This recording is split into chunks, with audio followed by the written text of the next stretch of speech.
Bien, el tema de este retiro espiritual está claramente expresado en el título que hemos elegido, Misericordiosos como el Padre. Fue el lema del año de la misericordia, del 2017 creo, 2016 o 17, que pues proclamó el Papa Francisco y que está tomada de esa exhortación de San Lucas: sean misericordiosos como su Padre Celestial es misericordioso. Entonces vamos a enfocarnos en este tema de la misericordia y concretamente de las obras de misericordia, ¿no? Y pensaba, bueno, si Jesús nos dice sean misericordiosos como el Padre, pues vamos a ver cómo es misericordioso el Padre. Entonces, esta primera meditación vamos a ver la misericordia de Dios en acción. Y para ello vamos a ver las obras, las parábolas de la misericordia. Pero quisiera que nos sacudiéramos la rutina, porque son parábolas que ya hemos leído, que hemos escuchado muchas veces, y entonces podemos decir, sí, esa ya me la sé, ¿no?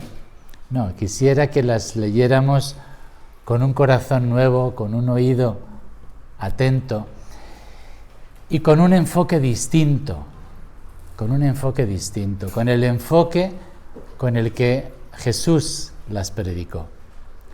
Porque es curioso, estas parábolas de la misericordia han sido interpretadas siempre en una línea que no es la línea con la que Jesús las dijo. ¿Por qué Jesús dijo las parábolas de la misericordia? Jesús predicó las parábolas de la misericordia porque los escribas y los fariseos le echaban en cara que él convivía con los publicanos y pecadores y hasta comía con ellos. Se les hacía escandaloso eso. Y entonces Jesús, para justificar su comportamiento, cuenta estas parábolas. ¿Qué es lo que Jesús quiere decir?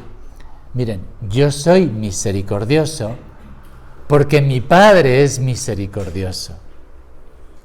El modo como nuestro Señor justifica su comportamiento, que en aquel tiempo era revolucionario, escandaloso para muchos, cómo era posible que conviviera con publicanos.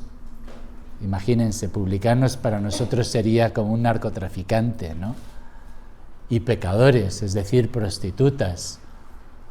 Entonces, todavía hoy, si vemos a alguien en esa compañía, pues nos escandalizaríamos, ¿no? Bueno, Jesús, para justificar su comportamiento tan escandaloso, dice: es que yo soy misericordioso porque mi Padre es así. Y entonces, y la moraleja que se deriva de eso es que ustedes tienen que ser misericordiosos porque su Padre Celestial es misericordioso. Ese es el enfoque de estas parábolas. Normalmente, hasta en el mismo título, hemos un poco tergiversado ese enfoque de Jesús. Y entonces hablamos de la parábola de la oveja perdida, cuando el protagonista no es la oveja, es el pastor. Deberíamos llamarlo la parábola del pastor. Y decimos la parábola de la dracma, pero no, deberíamos llamarla la parábola de la mujer que pierde la dracma.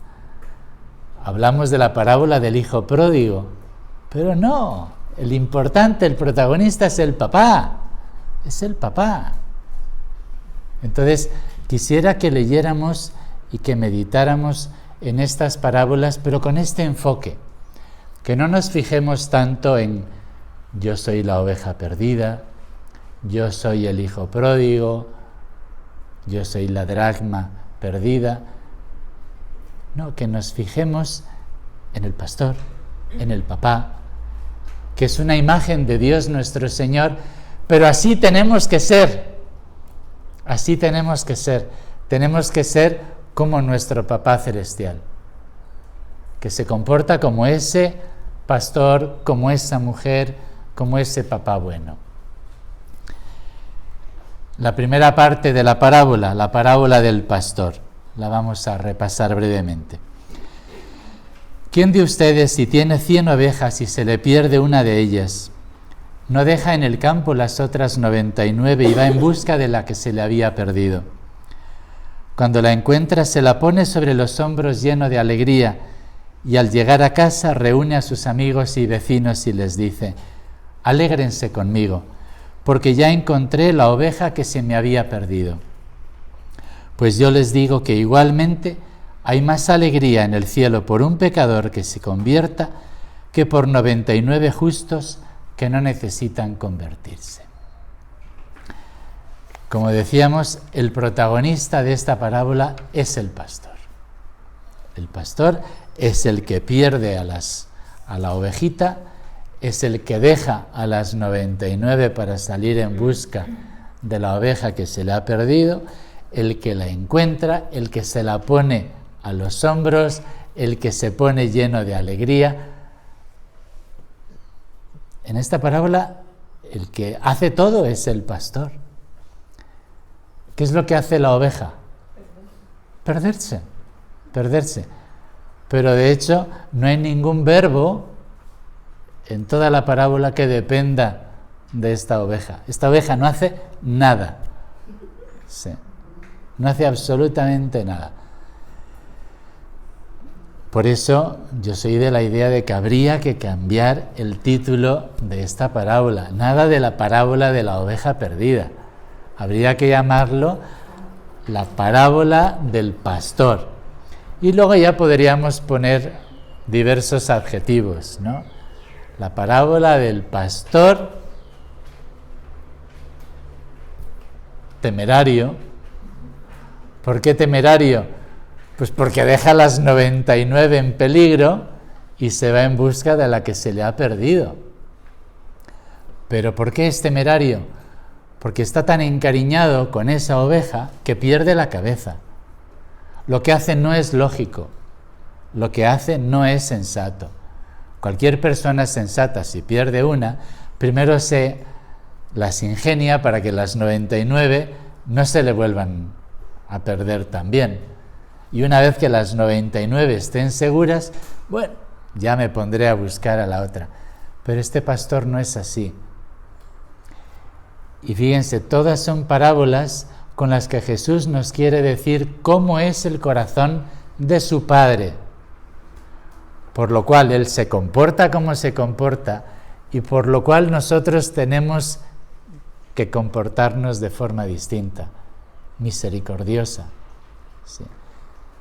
Es la parábola del pastor temerario o imprudente, la parábola del pastor arriesgado, quizás lo podríamos llamar, porque sale en busca, no sabe hacia dónde, tiene que ir seguramente ahí al desierto o al monte y quizás espinarse.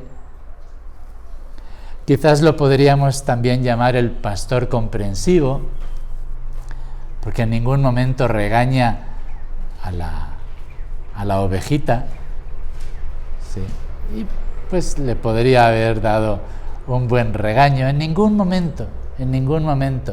Lo único que dice es que la ve, se llena de alegría y se la pone sobre los hombros.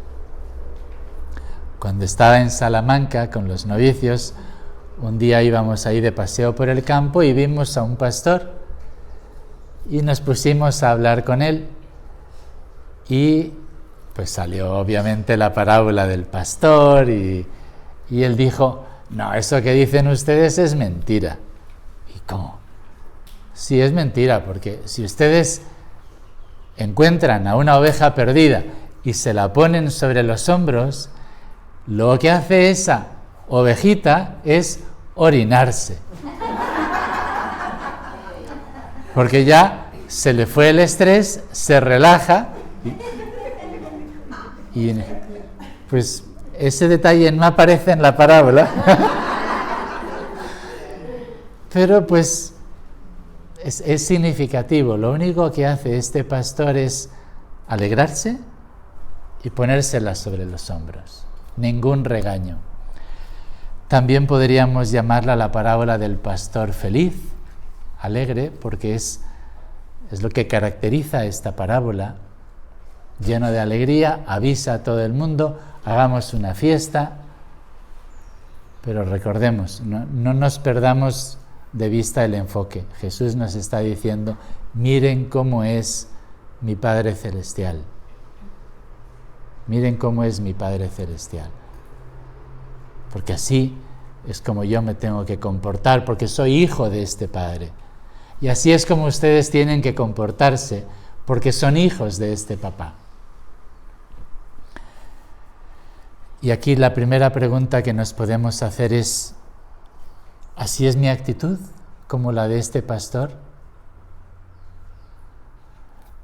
Yo salgo en busca de la persona que está perdida, de la persona que tiene problemas, de la persona que tiene necesidad. ¿Arriesgo algo para salvar a alguien que está fuera del camino? ¿Pierdo algo? ¿Pierdo tiempo? Como les digo, el ideal cristiano no es ser la oveja rescatada que regresa al rebaño, porque para muchos esa es la mentalidad. O sea, ya, regresé al hogar. Ese no es el ideal de la vida cristiana. Ese es el primer paso, regresar al hogar. El ideal de la vida cristiana es tener un corazón como el Padre, por el cual tú sales como pastor a buscar a las ovejas, a tus hermanos. Ese es el ideal de la vida cristiana. No simplemente, bueno, ya era el hijo pródigo, pero ya llegué a la casa. Era una oveja perdida, pero ya voy a misa, ya rezo. Ese no es el ideal. El ideal es que tú tengas un corazón como tu Padre Celestial, que se muestra en estas parábolas. Segunda parte de la parábola de la mujer que busca la dracma. De nuevo el enfoque es la mujer. Es la mujer la que pierde la moneda, la que enciende, la que barre, la que busca. Es la mujer. Es la que reúne a sus amigas para hacer fiesta. La moneda definitivamente no hace nada. Yo a veces me he preguntado por qué hemos cambiado tanto el enfoque de estas parábolas, ¿no? La parábola de la oveja, la parábola de la dracma, la parábola del hijo pródigo. Yo sinceramente creo que es más cómodo, es mucho más cómodo ser la oveja, o la dracma recuperada, o el hijo pródigo.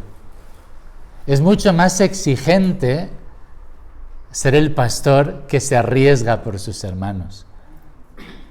Es mucho más exigente ser esa mujer que busca, barre, se desespera para buscar la dracma. Definitivamente es muchísimo más exigente ser el papá de la parábola. Pero a eso nos está llamando Jesús. En esta parábola de la dracma, lo que podríamos decir que añade a la parte anterior de la parábola del pastor es la poca importancia que tiene la dracma. O sea, aquí se ve una desproporción entre todo lo que hace esta mujer y el valor de una dracma. Imagínense que ustedes hacen todo eso por una cora o menos, ¿no? Y pierden toda una mañana buscando la famosa cora, ¿no? Y luego llaman a sus amigas o les mandan un WhatsApp diciendo, ¿saben qué? Por fin, después de 4 horas, encontré la cora que se me había perdido. ¿Qué pensarían sus amigas si ustedes mandan ese WhatsApp? ¿Hagamos fiesta? ¿Las tengo que ver a todas? porque después de 4 horas encontré la cora que se me había perdido. Pues yo no sé qué dirían sus amigas, pero fácilmente sospecharían ahí de su salud mental, ¿no? Eso es lo que Jesús nos está diciendo que hace esta mujer.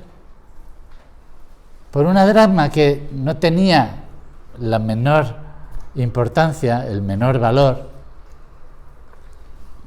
o sea, barre toda la casa, se desespera, levanta todo y luego lo más simpático, ahí llama a todas las amigas para que le feliciten por recuperar la dracma. Pero ¿cuál es el mensaje que Jesús nos está dando? Para su Papá Celestial, hasta el más pequeñito de sus hermanos vale muchísimo. Vale muchísimo. Cada uno de nosotros y cada uno de nuestros hermanos, para nuestro Padre Celestial, es valiosísimo. Aunque externamente puede parecer pequeño, insignificante, pecador, perdido, para Dios nuestro Señor es su hijito, es su consentido,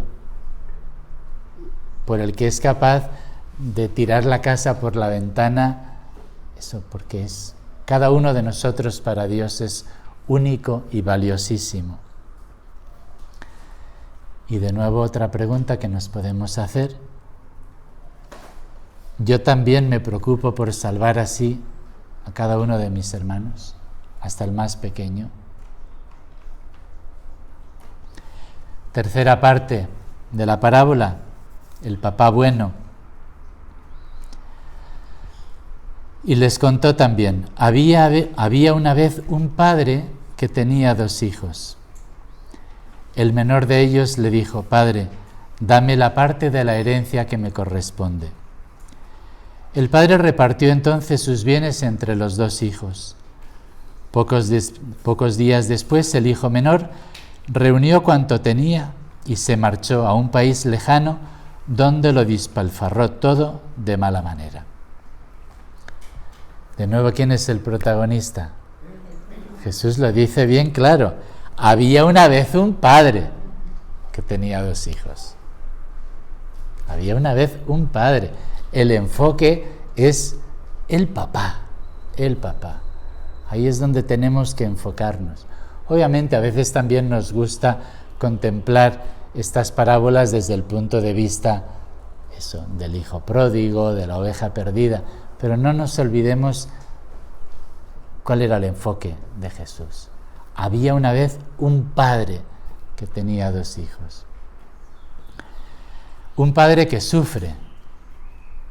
Jesús, cuando describe esta situación, enseguida hace ver que este padre sufre y sufre muchísimo, porque es su hijo menor el que le trata con un desprecio que raya, diría, en lo insultante, y no solamente raya, sino que lo pasa, ¿no? Padre, dame la parte de herencia que me toca. No pensemos que entre los judíos había normas distintas o costumbres distintas sobre la herencia. La herencia se daba entre los judíos como entre nosotros. La herencia se da cuando muere el papá. Entonces, cuando este hijo le dice: Padre, dame la parte de herencia que me toca, le está diciendo así brutalmente: mira, yo me quiero largar de esta casa, pero no tengo medios. Entonces, lo que me querrías dejar de herencia, dámelo ya. No puedo esperar a que tú te mueras. Fuerte, ¿no? Fuerte. Imagínense que uno de sus hijos le sale con estas palabras, ¿no? No puedo esperar a que te mueras. Lo que me toca, dámelo. Pero, de nuevo, no nos enfoquemos en el hijo. La parábola lo que nos quiere hacer sentir es el dolor del papá. Pongámonos en el corazón de ese papá. Cuando la parábola subraya y pone con malas tintas al hijo es simplemente para que comprendamos el dolor del papá. Un padre increíblemente bueno y generoso no tenía ninguna obligación de darle nada. Si te quieres irte de casa, pues vete con lo opuesto. Tendría todo el derecho de haberle dicho eso. No tenía ninguna obligación de darle nada. Y sin embargo, le repartió la herencia y le dio su parte. No trata a su hijo como se merece, sino según la grandeza de su amor. Contemplemos a ese papá. Contemplemos a ese papá. Dejémonos que esa imagen nos vaya calando el corazón. Un padre que sufre por la partida de su hijo porque sabe que le va a ir mal. O sea, no hace falta ser un genio para saber que le va a ir mal a este muchacho. Y sufre por adelantado y sufre la ausencia, sufre la lejanía de su hijo, porque sabe que su hijo va a tocar fondo, lo va a pasar mal, lo sabe perfectamente. Pero es un padre que respeta la libertad de su hijo. No le retiene a la fuerza. Incluso hasta le da el dinero para que tenga la libertad de irse, porque él podría haberse quedado en la casa simplemente porque no tenía dinero para marcharse. Pero no, su papá respeta la libertad, no le retiene, no le quiere a la fuerza. Cuando ya lo había malgastado todo, sobrevino un terrible período de hambre en aquella región y él empezó también a padecer necesidad. Entonces fue a pedir trabajo a uno de los habitantes de aquel país, el cual lo envió a sus tierras a cuidar cerdos. Él habría querido llenar su estómago con las algarrobas que comían los cerdos, pero nadie le daba nada. Entonces recapacitó y se dijo: ¿cuántos jornaleros de mi padre tienen comida de sobra mientras yo estoy aquí muriéndome de hambre? Volveré a mi padre y le diré: Padre, he pecado contra ti, contra Dios y contra ti. Ya no merezco que me llames hijo tuyo. Trátame como a uno de tus jornaleros. E inmediatamente se puso en camino para volver a su padre. Vemos también que es un papá humilde. Humilde. ¿Por qué digo humilde? Porque este papá sabe que su hijo regresa porque tiene hambre. La primera motivación, lo que le hace regresar a su casa, no es el amor a su papá, es el hambre. Y su papá lo sabe. Su papá lo sabe. Pero le quiere tanto que no le importa si lo busca simplemente para satisfacer sus necesidades. Eso es humildad. Eso es humildad.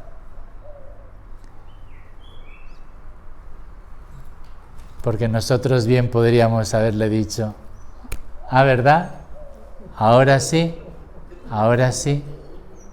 no te lo dije, no te lo advertí, pues mira, tu herencia ya te la di, hasta luego. Es un padre humilde. Cuando aún estaba lejos, su padre lo vio y profundamente conmovido salió corriendo a su encuentro, lo estrechó entre sus brazos y lo besó. El hijo empezó a decir: Padre, he pecado contra Dios y contra ti, y ya no merezco que me llames hijo. Pero el padre ordenó a sus criados: rápido, traigan las mejores ropas y vístanlo, pónganle un anillo en el dedo y calzado en los pies.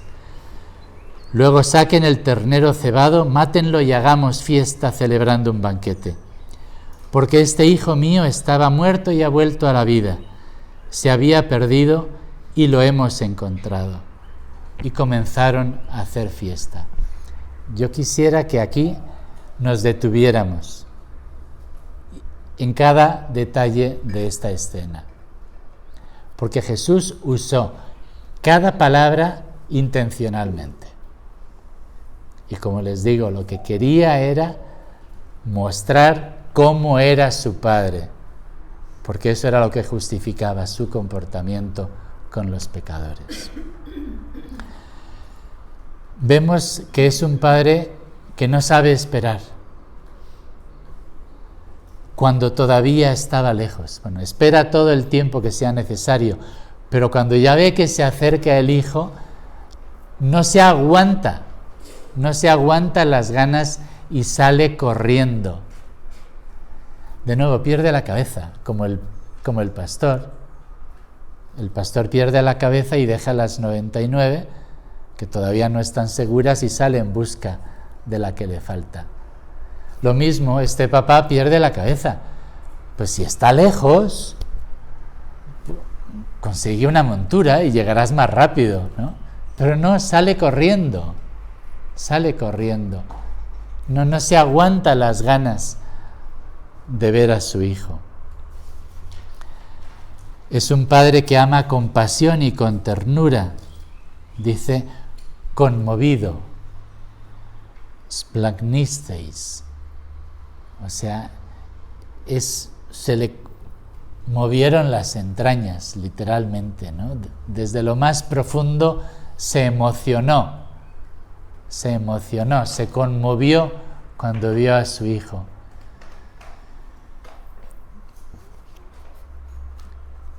Corrió, como hemos dicho, tiene prisa por abrazar y se echó a su cuello.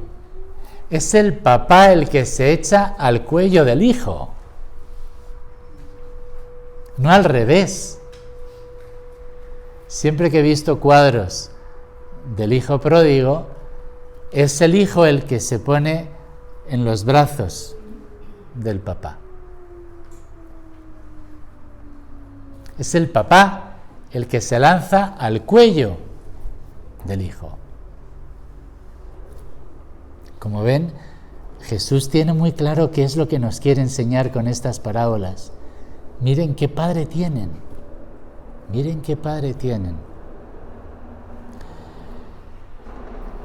Obviamente, al abrazarlo, pues no se detiene ni un momento a pensar si huele mal, si está sucio. Y obviamente, pues estaba conviviendo con los cerdos, ¿no? Estaría asquerosamente sucio y asquerosamente maloliente. Pero, como dice con frecuencia el Papa Francisco, a nosotros Dios no le damos asco. Los pecadores no le damos asco a Dios nuestro Señor. Dice también, se lo comía a besos. Catefilesen. No es solamente le besó, le dio un beso. No, es una acción mantenida. Se lo comía a besos. Sería la traducción más literal del verbo griego. Se lo comía a besos, ¿no? Es un padre magnánimo y generoso. El hijo comienza su discurso, pero el padre le corta enseguida, previendo cómo va a terminar.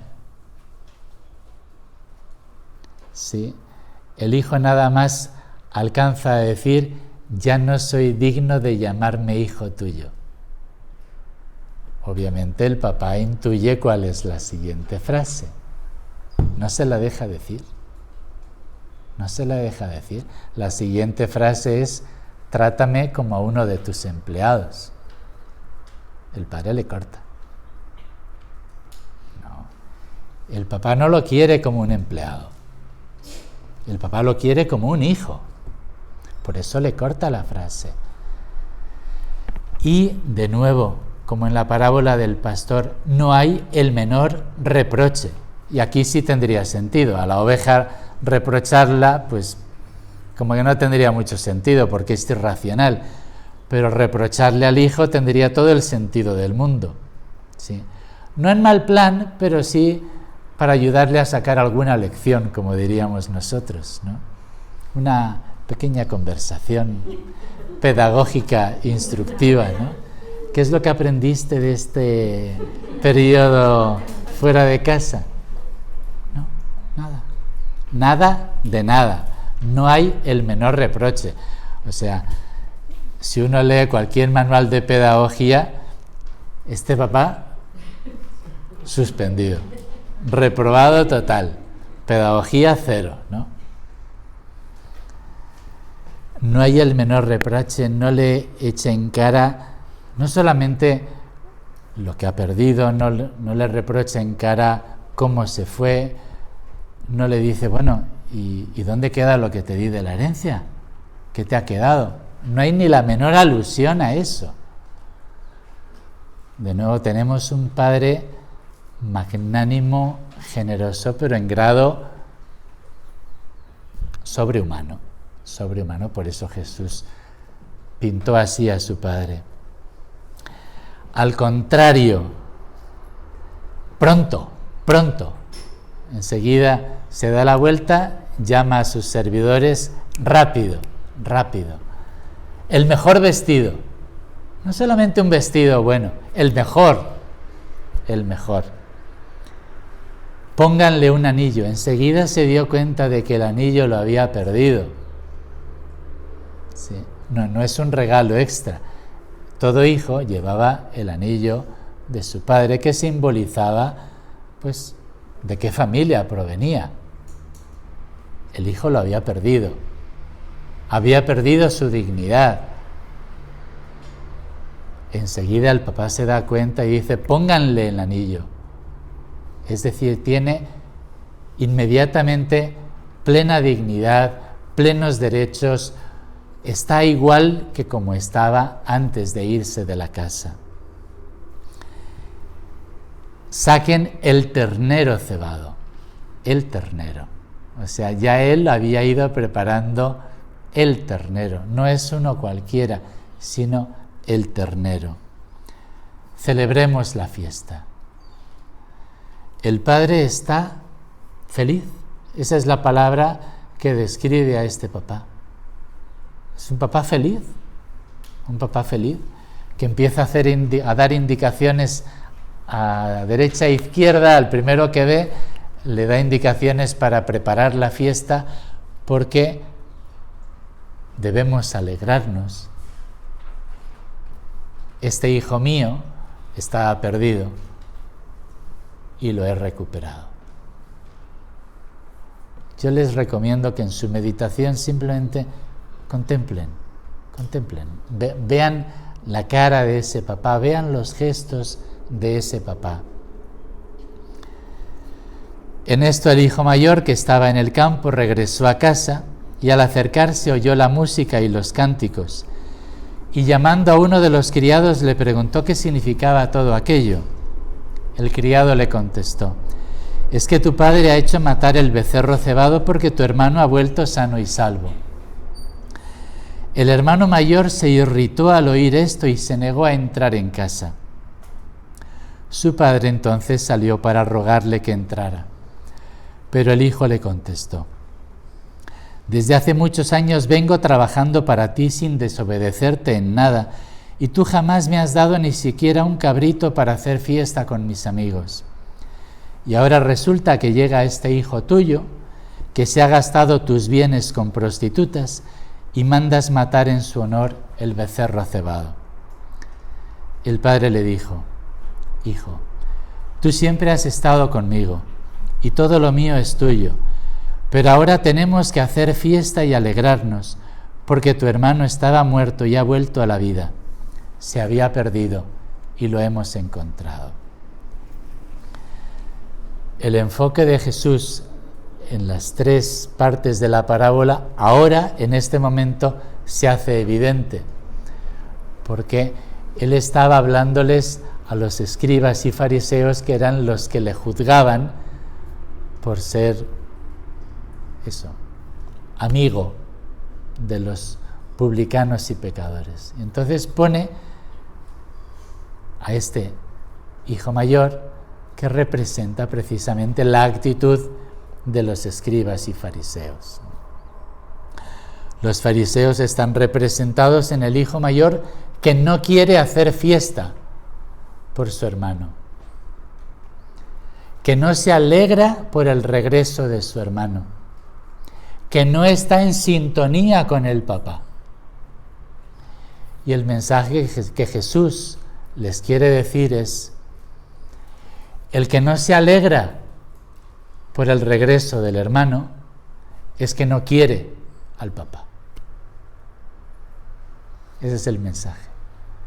Si tú quieres al papá, tienes que estar en esa sintonía de corazón de ese papá. Y tú tienes que sufrir con el hermano que se pierde. Y tú tienes que alegrarte con el hermano que regresa. Tú tienes que estar en esa sintonía con el papá. Sean misericordiosos como su Padre Celestial es misericordioso. Y si no eres misericordioso, quiere decir que no estás en sintonía con tu Padre. El corazón de este hijo mayor es un corazón que está lejos de su papá. Por eso no comparte la alegría de su papá y dice: ese hijo tuyo que se gastó tus bienes, ese hijo tuyo. De hecho, fíjense que el hijo mayor nunca llama a su papá, papá. El hijo pródigo sí, el hijo menor sí. Para pedir la herencia le dice: padre, dame. Y cuando regresa: padre, pequé. El hijo mayor nunca le llama padre. ¿Por qué? Porque no está en sintonía. Eso es lo que quiere hacer ver Jesús. El que no se alegra por su hermano, el que no sufre por su hermano, el que no es hermano verdaderamente, quiere decir que es huérfano. Es muy fuerte la parábola, es muy fuerte, sobre todo en este enfoque tan exigente que nos da el Señor. Y de nuevo el papá, ahí otro tache en pedagogía, ¿no? En los manuales de pedagogía. El papá, ¿qué es lo que hace? Sale de la fiesta. Como el hijo mayor no quiere entrar, el papá interrumpe la fiesta y sale. Dado que él no quiere entrar, él es el que sale de la fiesta. Interrumpe y sale de la fiesta. Le rogaba que entrara. Le rogaba que entrara. Es el papá el que está rogando al hijo. Esto a nosotros nos choca. Pero imagínense todavía más en tiempos de Jesús, donde la autoridad paterna era indiscutible. O sea, si un hijo desobedecía, le daba por lo menos un tortazo, por lo menos. Es que a los hijos en aquel tiempo no se les pasaba ni por la cabeza desobedecer a sus papás. Bueno, como se niega a entrar, el papá interrumpe la fiesta, sale y le rogaba, o sea, no solamente una vez, sino que le rogaba y le trata con cariño. Teknon, hijito.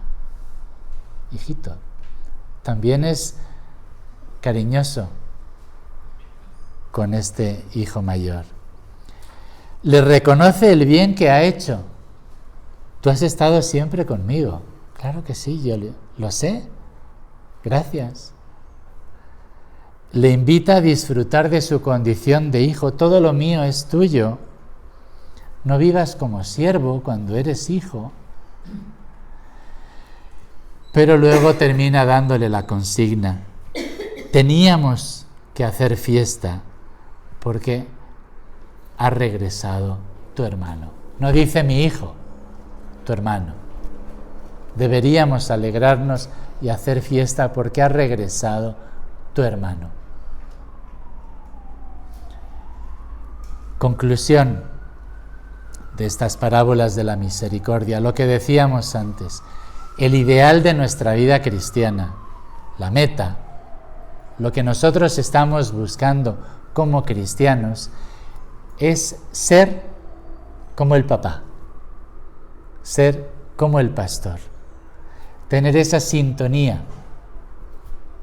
tener un corazón misericordioso como él, Como les digo, no podemos sentirnos tranquilos, satisfechos en nuestra vida cristiana simplemente porque somos buenas personas, porque rezamos, porque pues realmente pues apenas tenemos mucho de qué confesarnos, cumplimos los mandamientos. ¡Qué bueno! Sería el colmo que no hiciéramos eso. Pero el ideal, la meta, no puede ser esa. La meta es, tú tienes que ser misericordioso como tu Padre es misericordioso. Y tú tienes que sufrir en tu corazón cuando ves a tu alrededor que un hermano o una hermana tuya se está perdiendo. Y tienes que mover cielo, mar y tierra y sacrificar tiempo y sufrir lo que sea para recuperar a tu hermano. Tienes que tener un corazón tan grande como el de tu Padre Celestial. Y entonces serás perfecto.